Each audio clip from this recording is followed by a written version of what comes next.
Hello students, here we discuss about nanotechnology or introduction of nanotechnology. So first of all we discuss about what is nano and what is technology. Meaning क्या होता है दोनों words का. So a nanometer is a unit of length in the metric system equal to 1 billionth of a meter. तो nanometre क्या हो गया, जैसे आप देखते हैं कि सेंटीमीटर है, मिलीमीटर है, माइक्रोमीटर होता है, ऐसे ही होता है नैनोमीटर. तो नैनोमीटर क्या हो गया, 1 billionth part of a metre. तो एक नैनोमीटर बहुत ही छोटा पार्टिकल होता है, a very very small particle. अगर आप किसी पेपर की थिकनेस को देखते हैं, किसी हेयर की थिकनेस को देखते हैं, तो वो भी अप्रोक्स 1 लाख या 10,000 टाइम्स वाइड होता है एक नैनोमीटर का. तो आप समझ सकते हैं कि एक नैनोमीटर कितना छोटा पार्ट होता है. सेकेंड टर्म है टेक्नोलॉजी. टेक्नोलॉजी क्या होता है, is the making uses and knowledge of tools, machine and techniques in order to solve a problem और perform a specific function. Technology आप किसी भी टर्म में देखोगे तो क्या मीनिंग होता है कि किसी भी टूल्स और टेक्निक के बारे में नॉलेज होना, उसको हम कैसे यूज़ कर सकते हैं, कैसे हम उससे कोई यूज़फुल प्रोडक्ट बना सकते हैं किसी भी प्रॉब्लम को सॉल्व करने के लिए, और जो भी हमने प्रोडक्ट बनाया है वो कोई स्पेसिफिक फंक्शन परफॉर्म करे. तो नैनो टेक्नोलॉजी क्या हो गया कि बहुत ही स्मॉल पार्टिकल्स पे वर्क करना, उन स्मॉल पार्टिकल्स को यूज़ करना कोई यूज़फुल प्रोडक्ट बनाने के लिए, वो हो गया हमारा नैनो टेक्नोलॉजी. अब यहाँ पर हम देखते हैं डेफिनेशन ऑफ नैनो टेक्नोलॉजी. इससे पहले हम समझते हैं व्हाट इज़ बायोटेक्नोलॉजी. बायोटेक्नोलॉजी क्या होता है, जब हम किसी ऑर्गेनिज्म को मैनिपुलेट करते हैं कि हमारा कोई यूज़फुल प्रोडक्ट बन सके जो मैनकाइंड के लिए यूज़फुल हो. तो अगर हम किसी ऑर्गेनिज्म को मॉडिफाई कर रहे हैं, वो चाहे हमारा प्लांट है, चाहे एनिमल है, ह्यूमन है या माइक्रोब्स है, हम मॉडिफिकेशन कैसे करते हैं, उसकी जेनेटिक लेवल को चेंज करके. क्योंकि जो भी हमारे टिश्यूज़ हैं, ऑर्गन है, पूरी बॉडी जो बनी है उस जेनेटिक मटेरियल से बनी है. उसका क्या अरेंजमेंट है वो इस चीज़ को डिफ़ाइन करता है. तो हमें अगर कोई चेंज करना है किसी भी ऑर्गन में, किसी बॉडी में, किसी ऑर्गेनिज्म में, तो हमें उसके जेनेटिक मटेरियल को चेंज करना होगा, क्योंकि ओरिजिन वहीं से ही हो रहा है सब चीज़ों का. तो नैनो टेक्नोलॉजी को समझिए इसी के बेस पे कि नैनो टेक्नोलॉजी क्या हो गया, is the study of manipulation matter on an atomic scale. किसी भी अगर मटेरियल को, मैटर को आप चेंज करना चाहते हैं, मैनिपुलेट करना चाहते हैं, तो आपको क्या करना पड़ेगा, उसके एटॉमिक लेवल को मैनिपुलेट करना पड़ेगा. क्योंकि किसी भी मटेरियल का अगर ओरिजिन जो है वो एटम ही है. किसी भी आप जैसे इसमें सपोज ग्लास हो गया, कोई फैब्रिक हो गया, स्टील हो गई, तो कुछ भी आपका मटेरियल जो भी बन रहा है वो कई एटम से ही मिलके बनता है. कुछ भी चीज़ है उसका सबसे स्मॉल पार्ट होता है एटम. एटम का कैसा अरेंजमेंट है वो उस मटेरियल की फिज़िक और उसकी प्रॉपर्टी को डिफ़ाइन करता है. तो अगर आपको किसी भी मटेरियल की फ़िज़िक और उसकी प्रॉपर्टी को चेंज करना है, तो आपको उसके एटॉमिक लेवल, एटम अरेंजमेंट को चेंज करना होगा. जैसे हम यहाँ पर एक एग्ज़ाम्पल से देख लेते हैं कि एटम्स क्या होते हैं, मॉलिक्यूल्स क्या होते हैं. तो ये चीज़ एक बार देख लेते हैं. जैसे ऑक्सीजन गैस हमारी होती है, तो ऑक्सीजन गैस में क्या होता है, ये हमारी हो गई ऑक्सीजन गैस. इसमें O2 O2 O2 के काफ़ी मॉलिक्यूल्स बाइंड होते हैं. अगर इस ऑक्सीजन गैस को आप ब्रेक कर दे तो इसमें क्या मिलेगा, आपको ऑक्सीजन के मॉलिक्यूल्स मिलेंगे. अगर आप देखें कि इस ऑक्सीजन के मॉलिक्यूल्स में क्या क्या प्रेजेंट है, O एटम प्रेजेंट है. तो अगर आप इस ऑक्सीजन गैस की प्रॉपर्टीज़ को चेंज करना चाहते हैं, तो आपको क्या करना पड़ेगा कि ये जो O एटम इसमें प्रेजेंट है, इसका अरेंजमेंट O2 की फॉर्म में है. यही मॉलिक्यूल कंबाइंड होकर ऑक्सीजन गैस बना रहे हैं. तो आपको क्या करना पड़ेगा, इस गैस की फिजिक या प्रॉपर्टी को चेंज करने के लिए ये जो ऑक्सीजन की, ये जो O एटम इसमें है, इनका क्या अरेंजमेंट है, कैसे है, वो आपको चेंज करना होगा. किसी भी गैस की फॉर्म को चेंज करने के लिए उसमें प्रेजेंट जो एटम है आपको उसको चेंज करना होगा, तभी वो मटेरियल वो गैस चेंज हो सकती है। नेक्स्ट डेफिनेशन है यहाँ पे, nanotechnology refers to the constructing and engineering of the functional system at very micro level और we can say at atomic level. यहाँ पर वही चीज़ है कि नैनो टेक्नोलॉजी क्या रेफर करती है, constructing and engineering of the functional system at very micro level, बहुत ही छोटे लेवल पे हमें काम करना है, या हम कह सकते हैं और we can say at atomic level, उसके एटॉमिक लेवल पर। थर्ड है यहाँ पर, a nanometre is 1 billion part of a metre. मैं आपको पहले बता चुकी हूँ कि जो नैनोमीटर होता है वो 1 मीटर का 1 बिलियंथ पार्ट होता है।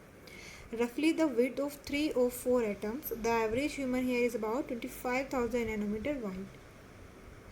एक ह्यूमन हेयर की अगर आप विड्थ देखो, आप नेकेड आई से अगर उसको देखते हैं तो क्या होता है कि उसकी विड्थ भी आप मेज़र नहीं कर पाते, और वो भी नैनोमीटर का 25,000 विड्थ होता है। तो आप देखिए कि एक नैनो पार्टिकल कितना स्मॉल होता है। माइक्रोमीटर में आपके बैक्टीरियाज प्रेजेंट होते हैं जिसको आप नेकेड आई से विजिबल ही नहीं कर पाते हो, तो नैनो तो उससे भी बहुत छोटा पार्टिकल है। आपको उस लेवल पे काम करना है नैनो टेक्नोलॉजी में। यहाँ पर है कि नैनो वर्ड का मीनिंग क्या है। सो नैनो वर्ड का मीनिंग क्या हो गया, ड्वार्फ, यानी कि बहुत ही छोटा, वेरी वेरी स्मॉल पार्टिकल हो गया आपका एक nano. Simply meaning 1 billion part of a metre.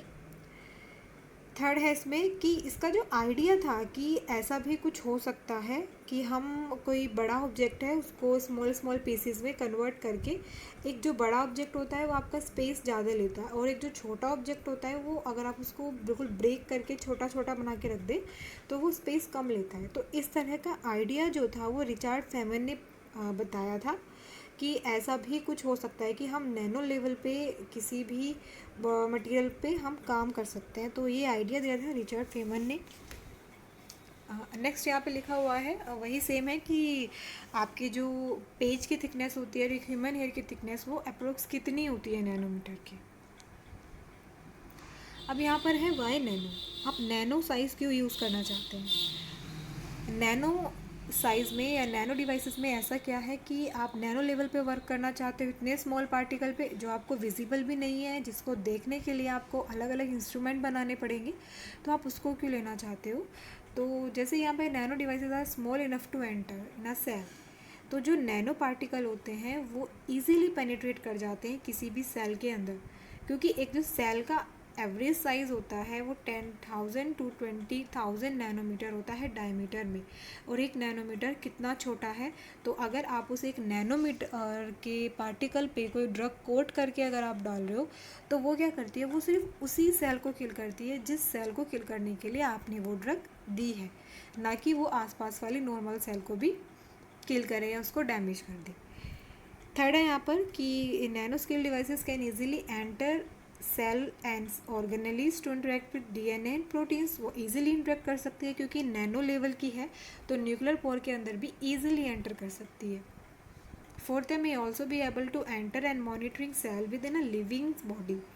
Fourth क्या है, ये एक हाइपोथेसिस है कि नैनो टेक्नोलॉजी में हम क्या कर सकते हैं, कुछ इस तरह के नैनो रोबोट्स हम बना सकते हैं जो बॉडी के अंदर एंटर करके आपके किसी एक पर्टिकुलर सेल की भी मॉनिटरिंग कर सकती है।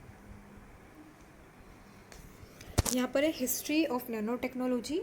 तो जैसे अभी आपने से फर्स्ट स्लाइड में देखा था कि जो रिचर्ड फेमन थे उन्होंने आइडिया दिया था कि ऐसा कोई नैनो टेक्नोलॉजी, उन्होंने टर्म नहीं दी थी नैनो टेक्नोलॉजी की, सिर्फ उन्होंने एक आइडिया दिया था कि ऐसा भी कुछ हो सकता है कि हम किसी लार्ज ऑब्जेक्ट को स्मॉल में कन्वर्ट करके स्मॉल कम से कम स्पेस में रख सकते हैं।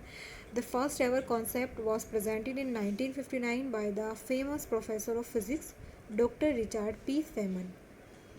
Next, invention of the scanning tunneling microscope in 1981 and discovery of fluorescence 680 in 1965 lead to the emergency of nanotechnology. Third है, the term nanotechnology had been coined by Mario Taniguchi in 1974. जो idea था वो दिया था doctor Richard P Feynman ने, और जो nano technology की टर्म है वो दी थी नैरियो टैनिंगुची ने 1974 में। जिसको रिचर्ड फेमन ने ये बोला था कि हम किसी भी लार्ज ऑब्जेक्ट को बहुत छोटी सी जगह में भी रख सकते हैं, उसको नैनो टेक्नोलॉजी ने टर्म दी थी कि वो नैनो टेक्नोलॉजी हो सकता है। नेक्स्ट देखते हैं, ये जो आपका है इसको हम बोलते हैं नैनो स्केल।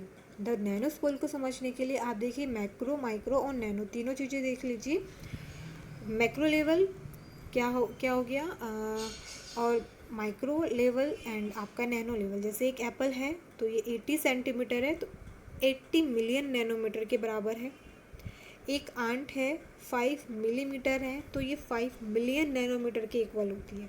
ऐसे ही यहाँ पर माइक्रो लेवल में है, diameter of human hair approx 75,000 nanometre होता है।